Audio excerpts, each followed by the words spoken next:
Meet Terra Renae, a soul pop powerhouse from Louisville, Kentucky, whose soulful voice and raw lyrics are taking the music world by storm.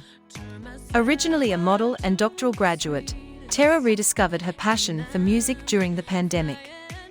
A chance 2022 meeting with Grammy winner Macy Gray led to her debut album, All I Have, released in March 2025, with hits like Manifest It racking up over 300,000 streams.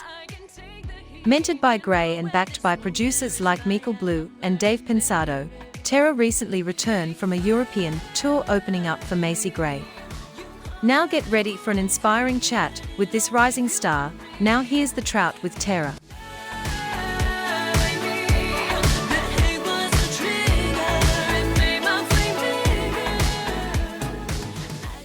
Are you ready to take control of your financial future?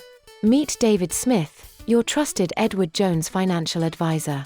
With personalized strategies and expert guidance, David helps you achieve your financial goals, no matter where you are in the continental USA. From retirement planning to investments, he's got you covered. Call David today at 469372157 to start building your brighter tomorrow. That's 469372157. Your financial success starts here. What's your degree in? So I have a doctor of nursing practice. Oh, okay. So Now, I'm is that like a nurse practitioner, or is it like an RN? It is. So RN is typically a bachelor's degree. A nurse practitioner can be a master's or a doctorate degree. So I'm a doctorally prepared family nurse practitioner. Okay. And so one day you get your degree. Where did you go to school? I went to University of Louisville for my undergrad, University of Cincinnati for my master's, Okay. and then I received my doctorate degree back at University of Louisville. And so one day you're going like, well, here, I'm going to be a nurse practitioner. I'm going to do this. Oh, wait a minute. I think I'll be a musician.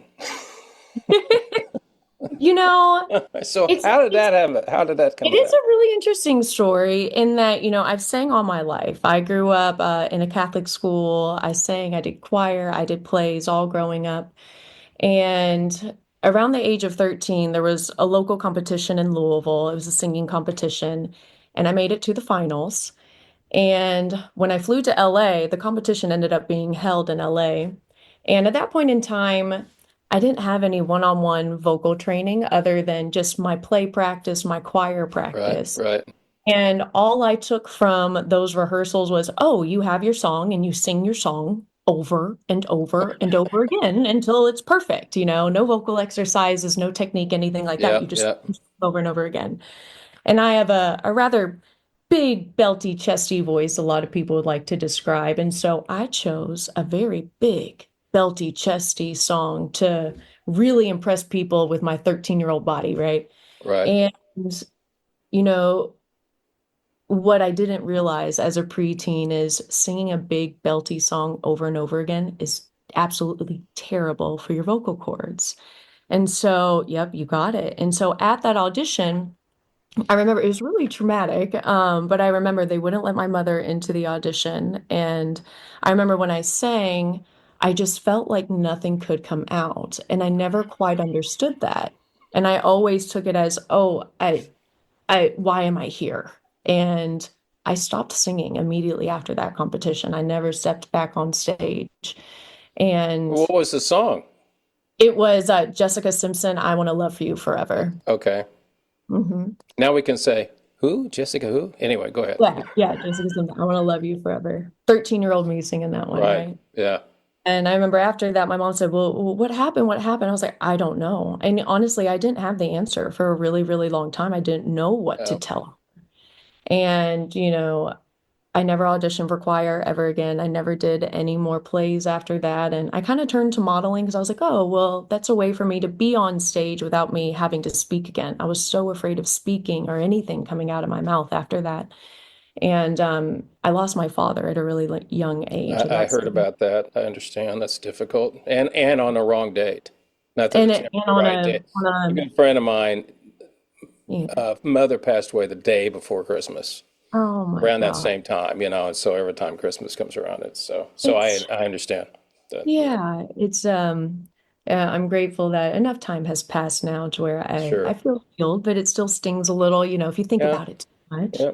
But I think after that, my mom said, well, if we're not going to go balls to the wall with singing, you need to figure out what you're going to do. And academia is a safe route, and you need to build yourself a safety net because you just don't know what the future holds. And I think Now, she your always, mom is originally from the Philippines, is that right? Okay. uh-huh. And the medical field was always a guaranteed, no matter what, you always have a job. It doesn't even matter what you do in the medical field. The Yeah, unfortunate people are thing, always going to be sick. Yes. you will always be sick. Yep. And so she really instilled within me just to be independent and not to ever look at the future as depending on someone else. So I really took that to heart. And I said, well, I'm going to go all the way. But I always sang in private, I always wrote in private, but I was always really scared to share that up until COVID when I met my husband and who was a former musician. And I met him through the medical field. And COVID was very, very good to us because even us as medical professionals, we had a Oh, lot of extra sure. Yeah. time on our hands. And So you were practicing at that time? You had We your own were group we or were working for we were somebody? Yeah. writing together. Yeah. At that point in time when he learned that I write and I sang, he said, "Well, I write music and I love music. I used to be a musician." And we were, dating at the time. And we said, "Well, why don't we start creating some music together and just see what happens?" And we loved it. I mean, we wrote every day of COVID. And of course, I had the classic quarantine song. Everybody else wrote, right? Yeah, yeah, yeah. And that's kind of where it all spiraled. We're like, we really enjoy doing this together. And I was in my doctorate degree at that point in time. And after I graduated, things were really starting to move with music at that point Hmm. in time. This was circa day. There was a pent-up demand. That's really Yeah. what it was. And that's when I decided, I was like, when I graduate, this is a really pivotal moment in my career and in just with who I am as a person. You have to make a choice. And what do you want to do with that doctorate degree? Do you want to continue being a nurse practitioner, which I already Hmm. was, because you can practice with a master's. And my thought was, well, I can open my own business and my own clinic, or maybe we take a chance on 13-year-old Terra who gave up on herself a long time ago because she's having a lot of fun writing right now. And I think we're kind of good at it. And if all else fails, my license is active and well, we can always go back, but why don't we Well, give I have her to ask, where were you living at the time? Louisville, Kentucky. Okay, Yeah. so you were still living in Louisville. Okay. Yes, yes. Born and raised, never left. Okay, gotcha. Yeah. And so, yeah, so I think this chapter, my third decade of life, is really dedicated to me and kind of letting go of that safety net a little bit.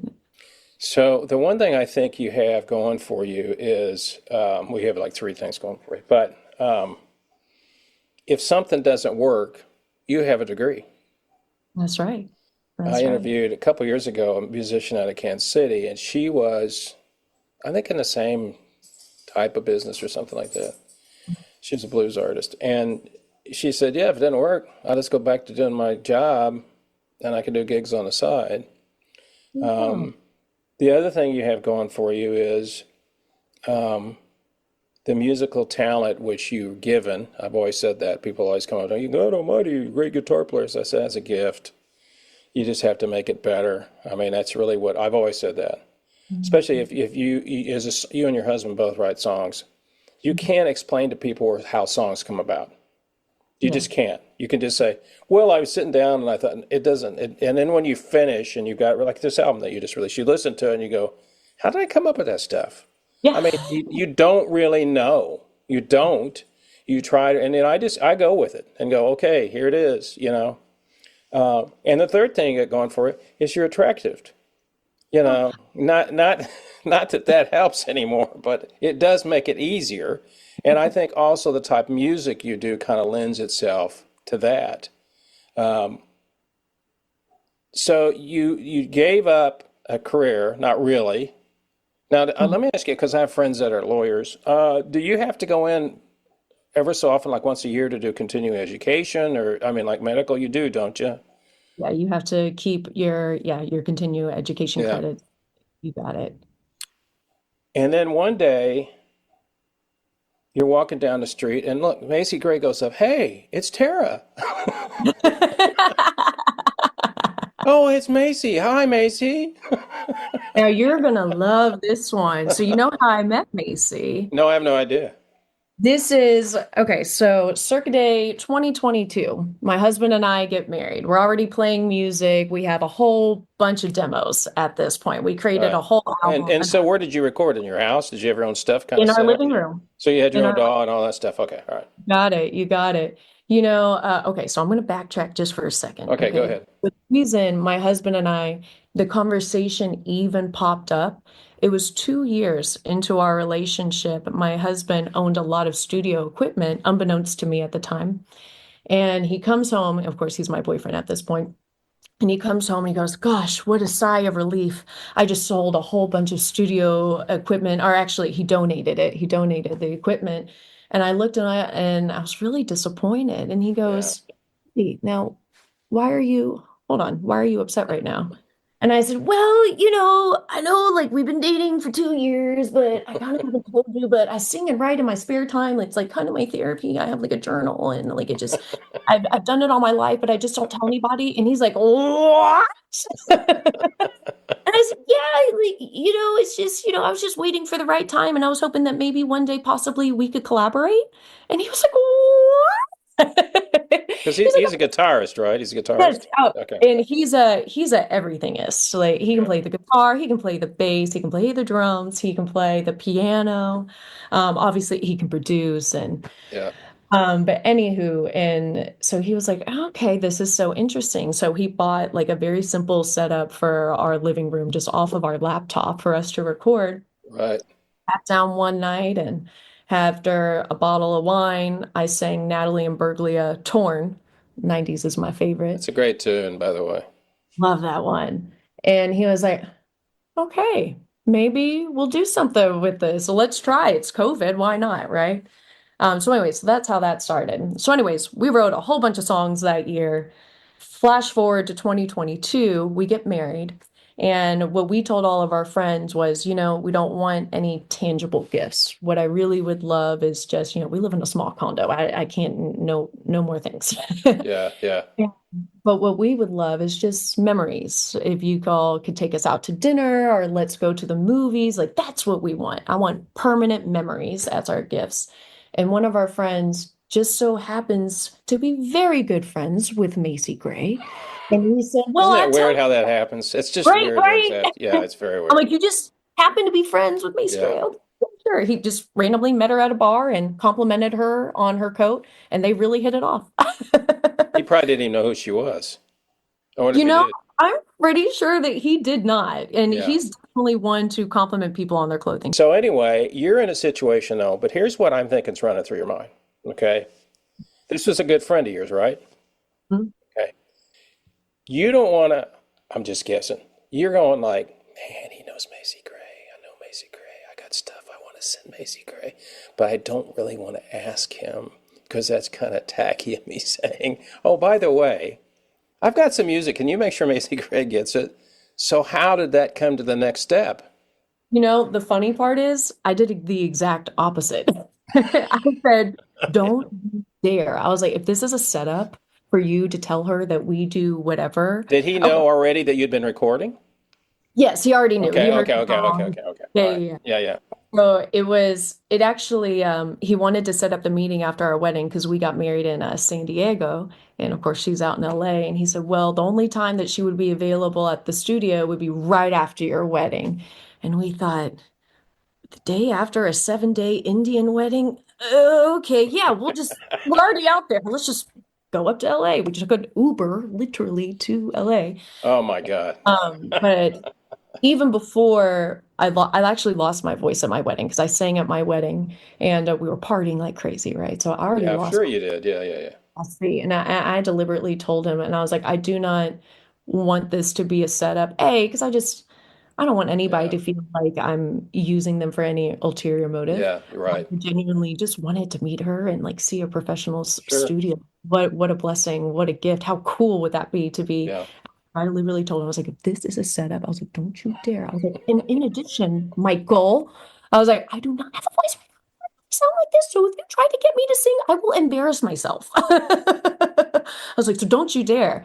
And the way that the singing thing came up was, oh gosh, her Macy's producer produced Colbie Caillat, and during our conversation when we met in the studio, we started talking about Colbie Caillat, and I said, "Oh my gosh, I grew up on Colbie. I love Colbie. I know every one of the lyrics off of her first album. I just love it." And he goes, "Oh my gosh, do you know Bubbly?" And I was like, "Yes, I love Bubbly. Who doesn't know Bubbly?"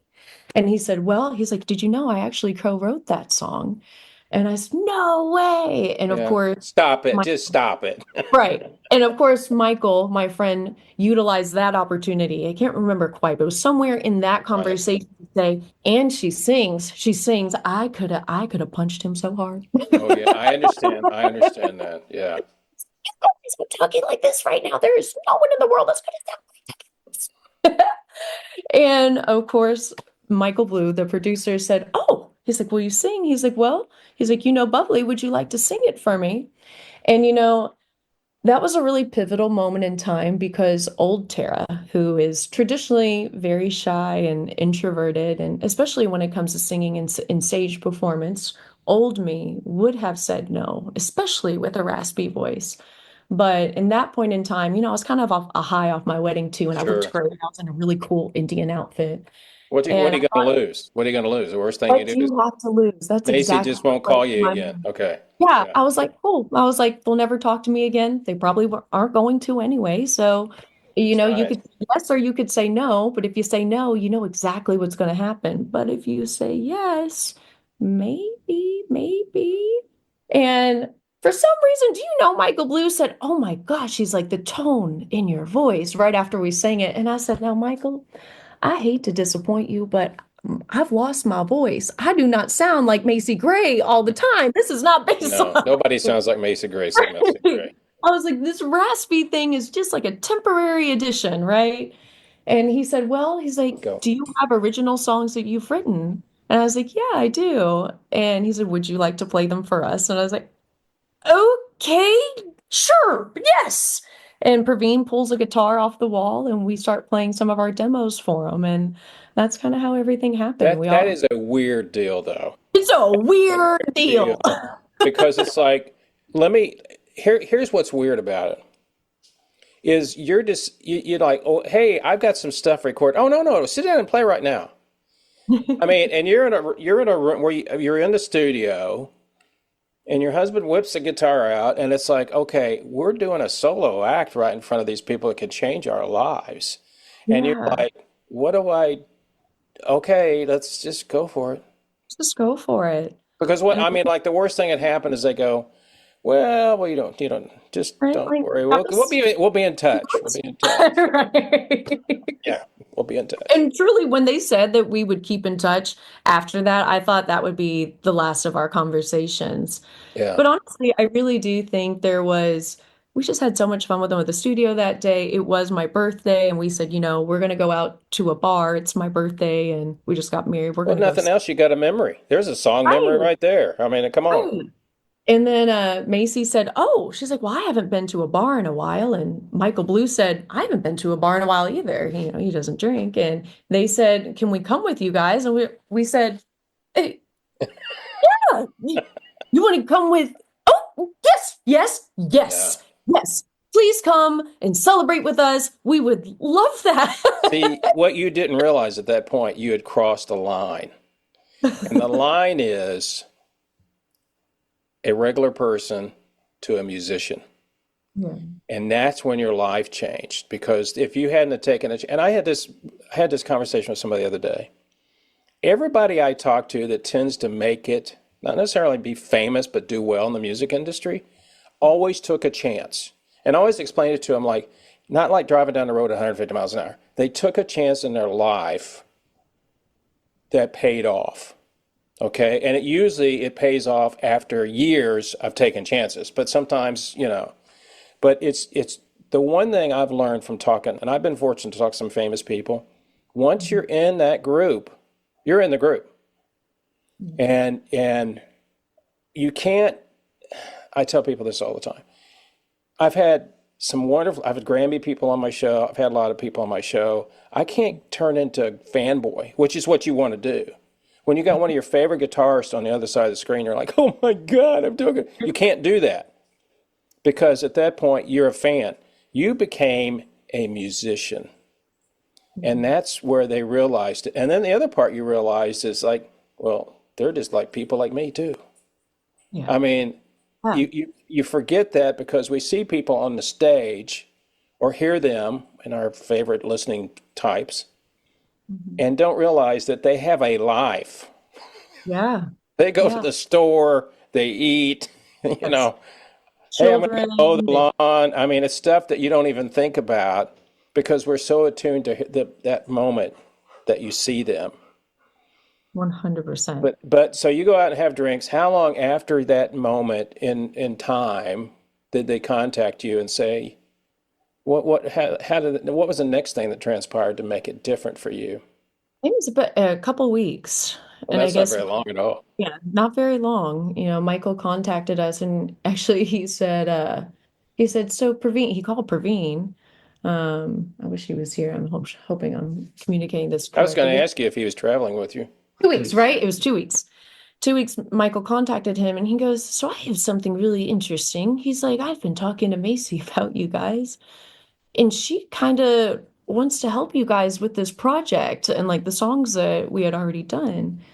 And we were like, well, what? Because at the end of the bar that night, you know, we were only there for like an hour, but it was Mikal Blue who said, okay, yeah, we'll keep in touch. And then it was 2 weeks later when he said, well, because Macy continued to record there, and I guess he told her that he was interested in working with us.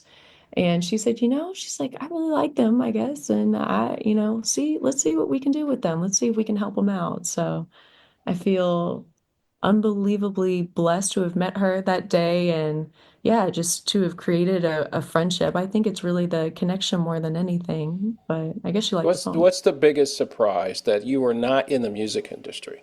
What's the biggest surprise that you've come across now that you've been doing this for a while? What's the one thing that kind of surprises you about the industry in general?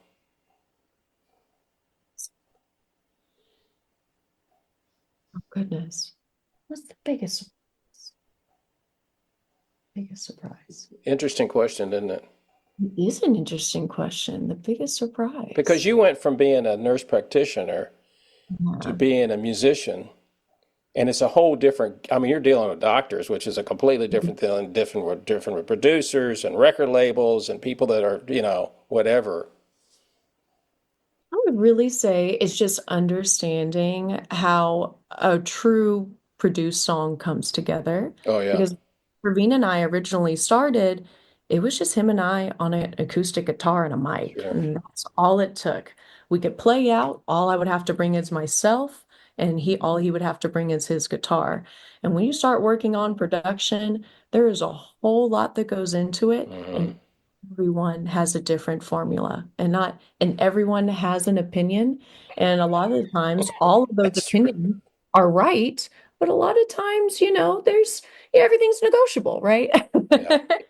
Yeah. So I think, my biggest shock was how complex not only songwriting potentially can be, but the whole production of what really and truly goes into making a, I think will blow people's mind when they really get into the nitty-gritty of it. So where did you record the album that's just released? This was at Revolver Recordings out of oh gosh, why am I drawing a blank? Thousand Oaks. So you're in California. Mikal Blue studio. And how many people were involved with it, musician-wise?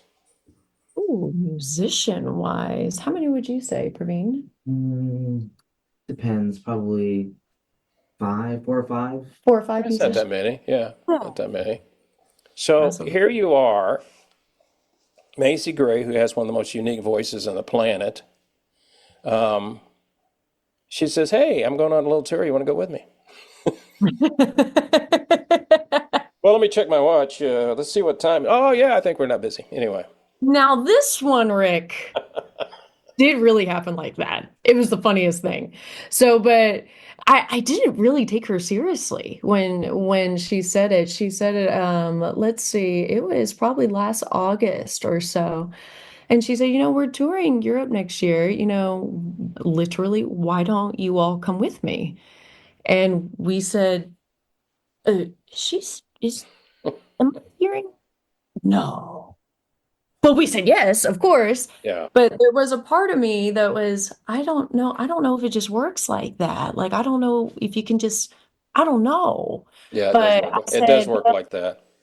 but I said, well, but you know what? Until I get confirmation, I'm gonna prepare like heck Yeah. until it happens. And even if it doesn't happen, I'm gonna have a full-blown ready set for whatever may come. I was like, I'll sign up for other stuff if it doesn't Yep. happen. But Yep. this really put, the fire under my to make sure that we had a really well put together set that I could take on any opportunity, even if maybe this didn't happen. But I'm very blessed to say that, oh my God, it happened. What do you want to do now? I mean, you're getting a taste of the real world because to me, touring can be grueling. You're not doing a lot of dates. You're doing enough to keep it fun because you're in Europe. Europe crowds are completely different than American crowds. I hear that from everybody. Tells me the same thing. They appreciate people more. You're not traveling 12 hours to get to a place. You're traveling 3 or 4 hours. The venues are not nearly as big. But when this all ends, which it will, and you're sitting in your home going, did we just get off a tour? What do you see happening in your future? I mean, obviously, you're kind of supporting your music now, but this goes till August? When's the tour end? July? It's sometime during the summer. Yes, so Macy ends her European tour, let's see, I believe end of June, early July, and then she'll start her American tour. I'm touring with her until about mid-June. And my hopes are, as much work as this was, we're having so much fun, and it is just another extension of your art to put together a set. My husband and I really joke about it that it's like we're putting on a play, Yes, it is. a whole other extension of we create a lot of music videos together. We love the music videos. We love the writing aspect I of it. haven't seen any. Those are on your YouTube channel, aren't they? Yes, those are Okay. on Yeah, I YouTube. watched most of the stuff, but for some reason I didn't see any of those. And we always work on those together, concepts, execution, what have you. But I think performing is another extension of that. And I really love the set that we have, and it'll be so much fun. Oh gosh, and Matt, we're constantly thinking of, well, if we add this song, what are we going to do for that? How are we going to visualize that one? How are we going to make it exciting for the audience? And so I think I'm really excited to explore more of the live performance and, creating something that's longer than an opening set and taking on any opportunities that we possibly How long, can. how long do you get to play now? So we're doing about a 30-minute set. 30 minutes. Okay. Mhm. So you Yeah. know the rule. Mhm. If you're going to make money in this business, you have to tour. And what's the other thing you got to have? Merch. That's exactly. So that's the next thing. You'll have to get merch and then you'll have to sell it. Yeah, I And have oh, you do? I have it. I got posters, I got QR codes, I got social QR codes. I wish I would show you my setup, but we tried to play it like, this is a once in a lifetime Well, yeah, you opportunity. can't really do it what you're doing now. I mean, It's you can, but you can. push it to the limit and let's just see what happens, and I'm very fortunate too that my husband Praveen has a lot of business knowledge, and so we're very much a team as far as I take care of like the social and the marketing and the storylines, but he's really not only behind the production, he's behind the admin and the business part There of you it. go. So us together, like we're double timing it and double All right, teaming it. so I have to ask you this. How's your Hindi coming along? You know, I smile a lot. And I find that gets me through a lot of things. You just smile and I smile some more and they like it me.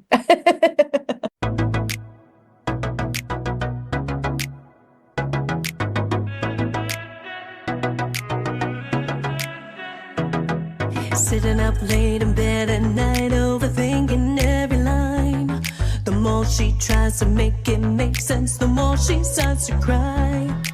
Pain has started, heavy-hearted, whirlwind of emotion, a tornado blows through her mind. So many questions, still no answers.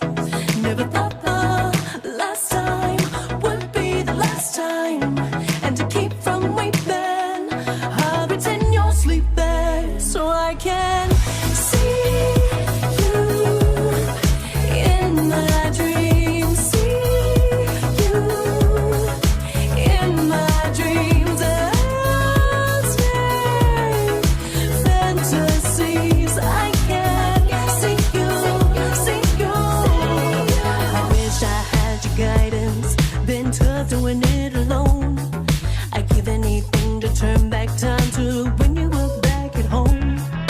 Can you hear me? Are you near me? My heart's beating for you like a runaway metronome. So many questions, still no answers. Never thought the last time would be the last time, and to keep from weeping, I'll pretend you're sleeping so I can see you in my dreams, see you in my dreams. I'll stay fantasies. I can see you, see you. I can see you clearly right here, right now, so don't nobody wake me up. I can feel your arms around me right now, so don't nobody wake me up. No, no. I can see you clearly right here, right now, so don't nobody wake me up. I can feel your arms around me right now, so don't nobody wake me up. No, no. See you in my dreams, see you in my dreams. I'll stay fantasies. I can see you, see you, see you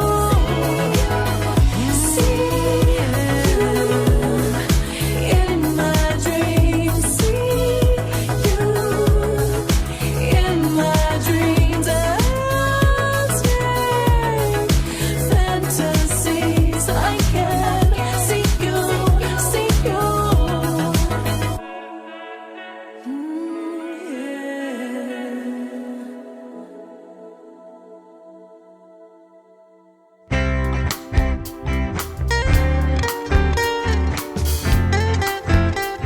So that's it for this episode of The Trout Show. Thank you so much for listening. I appreciate it very, very much. Special shout out and a big thank you to Terra Renae for coming on the show and talking about her musical journey. I have good feelings about Terra. I think she's going to do very, very well, and she's on a great start. For more information about Terra, you can go to her website, Terra Renae, TerraRenae.com, TerraRenae.com. I'd follow her. She's going to be up there, I think, hearing a lot about her in the future.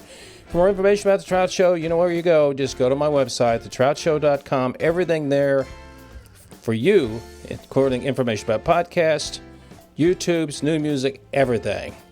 A lot of good people coming up in the future. Hope you enjoy them. Once again, thanks again for listening to The Trout Show. Oh, and by the way, thanks to David Smith for keeping the lights on once again. So until next time, people, you know what I always say.